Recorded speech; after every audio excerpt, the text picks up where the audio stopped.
Oke, baik teman-teman, selamat pagi dan salam sejahtera untuk kita semua.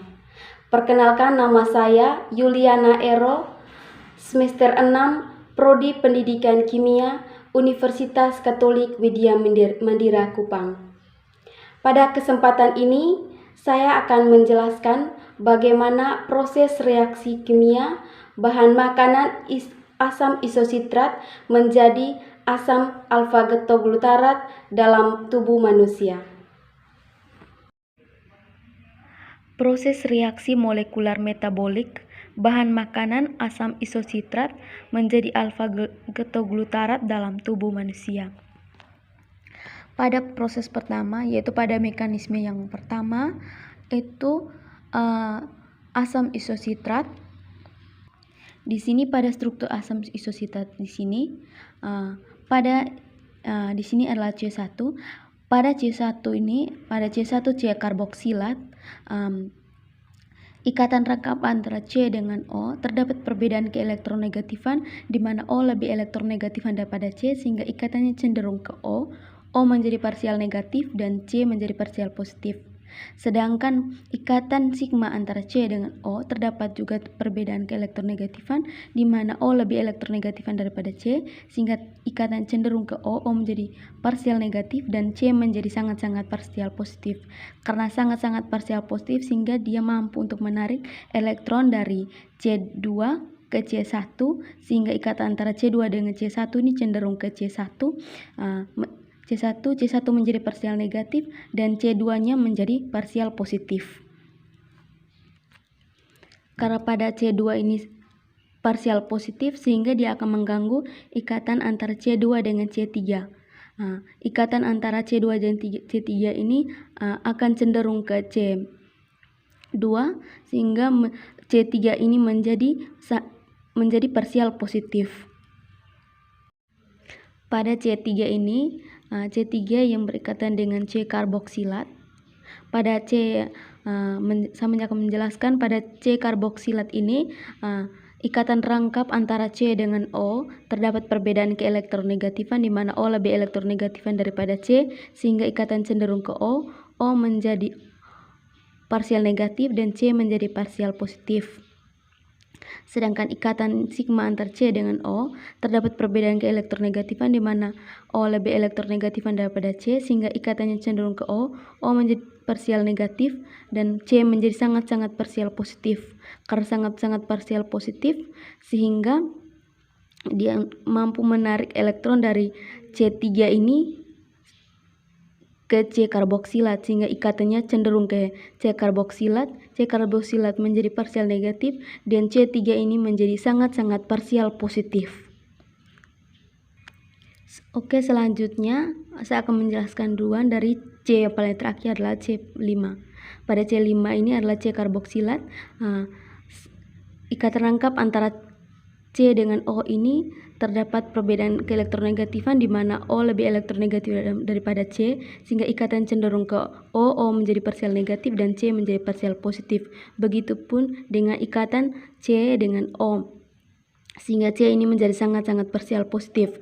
Karena sangat-sangat parsial positif sehingga dia mampu untuk menarik elektron dari C4 ke C5 sehingga ikatan antara C4 dengan C5 ikatan akan cenderung ke C5 sehingga C4-nya menjadi parsial positif.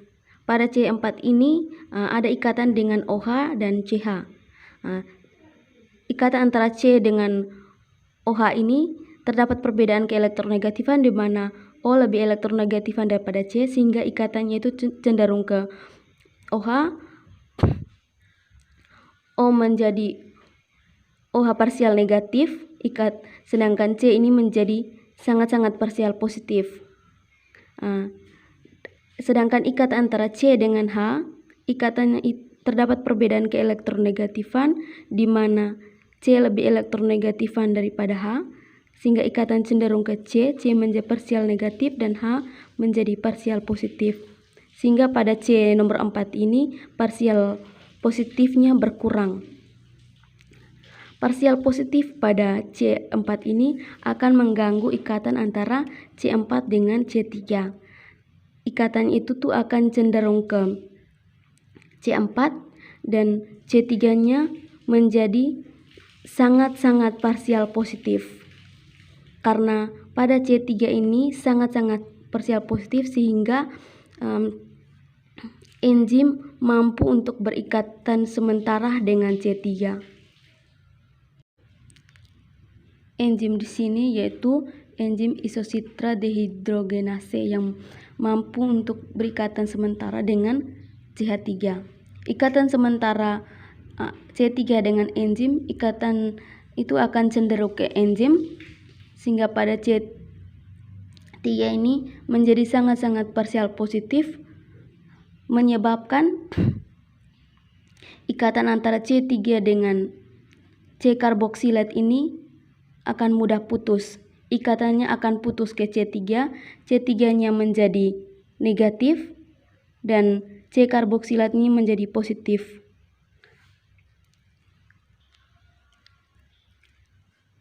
Positif pada C-karboksilat ini akan berikatan dengan min pada O dan membentuk CO2. Sehingga hasil dari mekanisme pertama adalah ini. Selanjutnya yaitu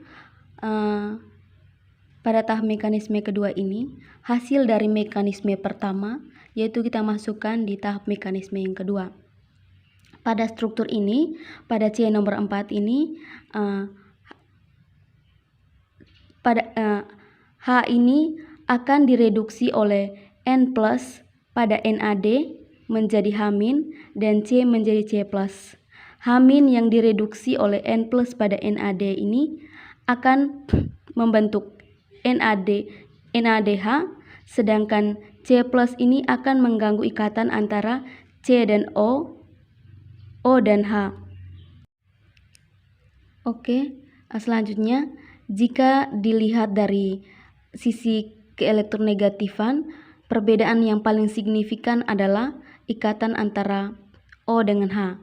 Pada ikatan O dengan H ini terdapat perbedaan keelektronegatifan di mana O lebih elektronegatifan daripada H sehingga ikatannya putus ke O menjadi O min dan H menjadi H plus.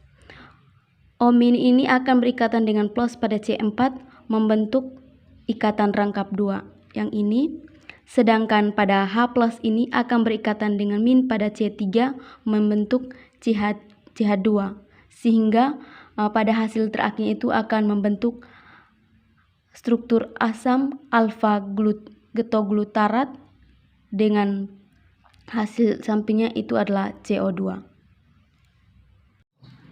Oke, baik teman-teman, itulah penjelasan dari saya.